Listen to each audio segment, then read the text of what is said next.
Ready? Start.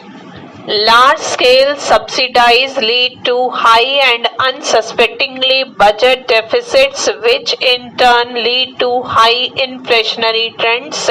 Inflation is the single biggest enemy of the poor.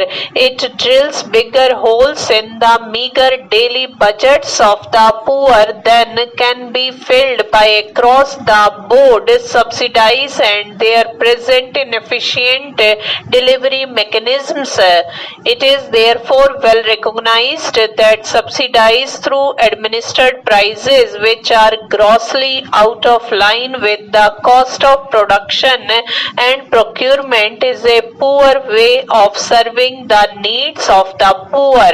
Not only the center but also many state governments belonging to different parties have realized the need for prudent subsidy control for steady economic growth. I would like to emphasize that we are living in a very difficult global economic situation.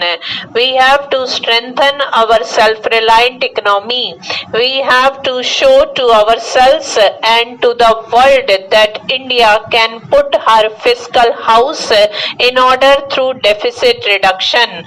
My government's philosophy on subsidies is that they should be limited to those who are poor and needy, whereas others should pay for what they consume. It is for this reason that following yesterday's meeting of the Coordination Committee of the BJP and its allies, the government has decided to roll back the price hike in PDS food grains for below the poverty line consumers.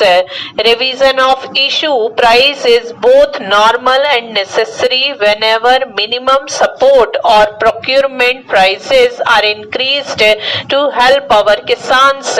It is worth remembering that the Congress and United Front governments too have done this. For example, PDS sugar price was increased twice by the previous government in the same year, 1997. It also increased urea price by 10% in 1997. However, PDS issue prices for wheat and rice were not adjusted since 1994, even though procurement prices have been raised sharply, for example by 66% for wheat. Prolonged failure to adjust issue price was leading to a huge gap between issue price and economic cost, leading to ballooning increases in subsidy. It was the previous government which decided on a new formula for PDS issue price, which would be 90% of cost for above the poverty line beneficiaries and 50% for below the poverty line beneficiaries.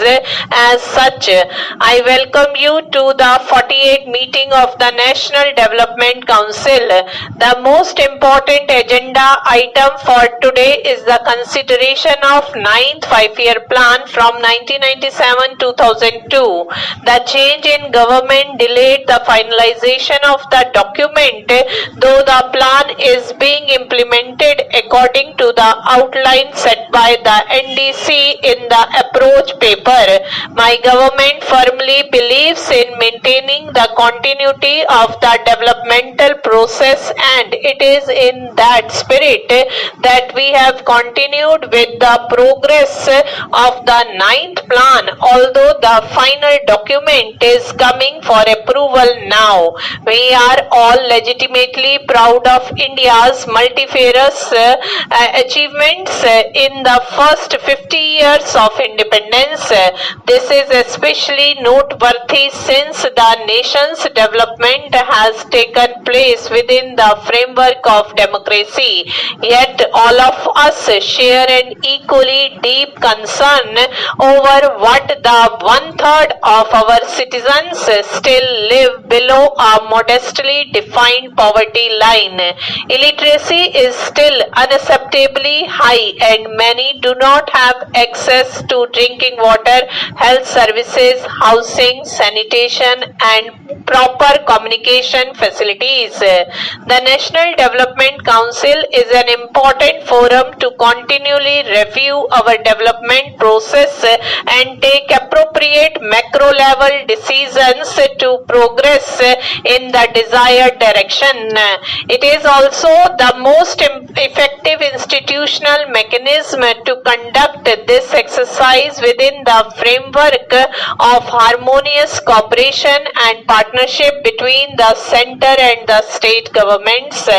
Our collective commitment to the people of India is that we will eradicate poverty, full employment, build a strong economy and create the right conditions for the full flowering of the national genius. For this we have to speed up economic growth. The 9th plan must catalyze our efforts to achieve these goals in a substantial way. We must significant headway in building a sound social and physical infrastructure. We must double our food production in the next 10 years to feed our ever-increasing population. We must simultaneously take effective steps to check population growth, an area that we have neglected so far.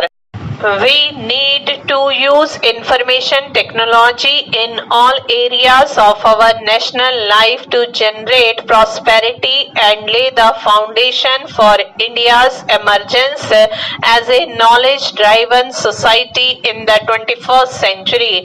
I had asked the Planning Commission to prepare special action plans on social and physical infrastructure and on information technology. These special plans have been incorporated in the 9th 5-year plan. The document before you details the program of action that will set the tone of development in the next century for the people of India. Stop.